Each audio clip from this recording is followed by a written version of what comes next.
Muito bom dia, meu irmão, minha irmã. A paz do Cristo ressuscitado estejam com todos vocês. Hoje, nesta sexta-feira da oitava de Páscoa, Vamos agora ao Evangelho de João. Estávamos lendo por esses dias, o Evangelho, os relatos do ressuscitado que aparece aos seus no Evangelho de Lucas. Hoje, nessa sexta-feira, voltamos ao Evangelho de João, que será 21, do 1 ao 14. O Senhor esteja convosco, Ele está no meio de nós. Proclamação do Evangelho de Jesus Cristo, segundo São João. Glória a vós, Senhor.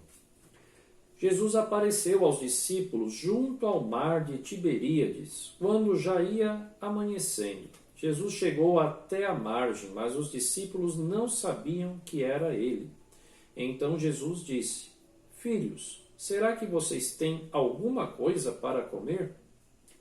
Eles responderam: Não. Então Jesus lhes disse: Joguem a rede no lado direito da barca, e vocês encontrarão peixe. Eles jogaram a rede e já não conseguiam puxá-la para fora, por causa do grande número de peixes que pegaram. Então, aquele discípulo que Jesus amava disse a Pedro: É o Senhor. Palavra da salvação. Glória a vós, Senhor. Em nome do Pai, do Filho e do Espírito Santo. Amém. Meu irmão, minha irmã, nesta sexta-feira de oitava de Páscoa, podemos ver, como disse no início, pelo relato agora, pelo olhar agora do evangelista João, o apóstolo, o discípulo amado, este relato da aparição a Pedro e ao próprio João. A situação agora está ali, Jesus ressuscitado continua aparecendo aos seus discípulos, e agora ele aparece novamente na Galileia. Na Galileia, da qual ele mesmo disse, e nós escutamos no começo dessa semana, a Maria Madalena: Ide dizei a meus irmãos que me esperem, porque eu estarei lá na Galileia, que vão para a Galileia. Ide a Galileia. Muito bem. Ir à Galileia significa o lugar também do início do ministério de Cristo. Tudo começou lá e tudo terminará na Galileia, as coisas deste mundo. E ao mesmo tempo, a subida de Cristo, que vamos também contemplar no tempo devido, fará com que o início para aqueles que seguem Jesus também seja na Galileia, dos pobres, dos gentios, já preludiando, ali acenando para um futuro, que todos os povos estão carentes e pobres ainda da presença de Deus e do Filho de Deus. A missão será então essa. A Galileia é muito importante para todos nós, o local geográfico e teológico, que nos ensina muito, muito. Por isso Cristo quis começar e terminar a sua missão nesse mundo na Galileia, para que nós recomecemos a missão que ele deixou a partir das novas Galileias do mundo inteiro nos dias de hoje. Muito bem. Essa experiência ao mar de Tiberíades, então, demonstra que após a morte de Jesus, os discípulos retomam as suas atividades, antes de conhecerem Jesus. Pedro e João eram pescadores, principalmente Pedro também, e estão ali numa madrugada, quase amanhecendo já, e estão tentando pescar o seu sustento, mas o seu trabalho é infrutífero. Isso nos faz um paralelo que todos os nossos trabalhos, as nossas ações, se partem pelo nosso próprio esforço e tão somente achando que faremos alguma coisa e conquistaremos alguma coisa pelo simples mérito da força que temos cada um no corpo para produzir trabalho e riquezas, tudo se tornará infrutífero. Eis que de repente ali aparece Jesus e pergunta: Filhos, será que vocês têm alguma coisa para comer? Pergunta propícia, Jesus se dá como verdadeiro alimento. Na Quinta-feira Santa, institui que seu corpo e seu sangue é a memória definitiva, é o alimento eterno. Não haverá outro tipo de sacrifício a não ser a Ele mesmo, o perfeito sacrifício. E nós podemos dar por nós mesmos algum tipo de alimento para alguém? Ou saciar alguém? Nós por nós mesmos? Nós sem Deus? Nós sem Cristo? Com certeza não, né?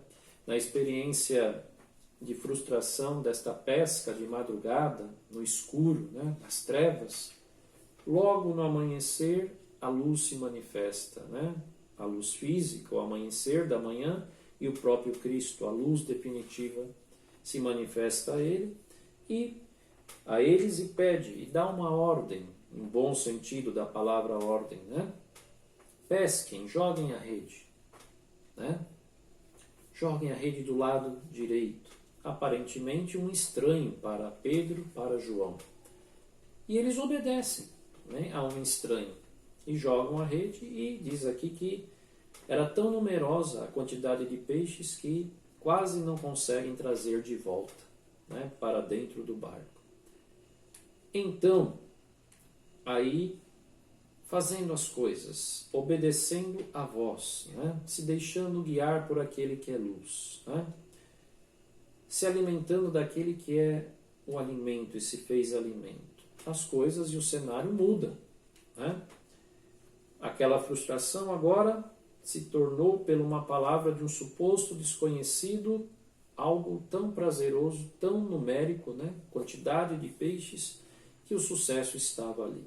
E de repente, o discípulo a qual Jesus amava e que também amava Jesus e muito, né? João, percebe que só poderia ser, né, ali o próprio ressuscitado, o próprio Senhor.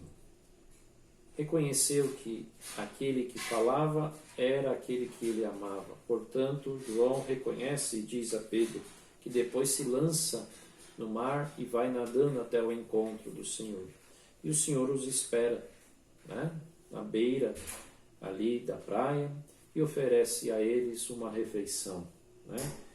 Jesus, novamente, numa refeição, da qual não é simplesmente o comer um peixe da qual haviam pescados, é Ele próprio. É a necessidade que o discípulo tem de todos os tempos, né? Que Pedro, João, todos nós, em qualquer tempo, de nos alimentarmos dele, do seu corpo e do seu sangue, e estarmos sempre desejosos da sua presença entre nós, convictos como homens de fé. Meu irmão, minha irmã, qualquer missão, então, hoje, né, a missão que Pedro e João queriam era pescar por si próprios, né? Hoje, um olhar mais teológico, a nossa missão é continuar pescando em nome de Cristo e por mandato de Cristo, né?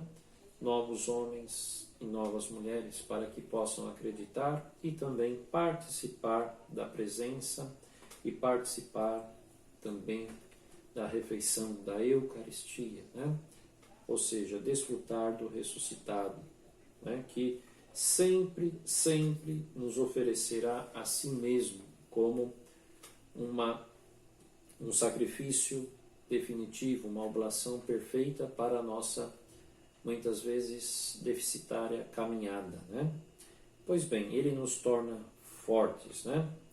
Continuemos nós a partilhar aquilo que recebemos do próprio Cristo, a sua palavra, a sua presença, o seu corpo e sangue, com aqueles que também anseiam e necessitam, mesmo vamos dizer assim, nos momentos de controvérsias, né, que estamos vivendo, de tantas ideologias, de tantas formas de se pensar, de tanto egoísmo, de tanta violência, que na verdade se resultam, né, na figura de homens e mulheres que não têm fé em Deus, em Cristo, possam se converger e voltar para a presença e a ceia do Senhor, né?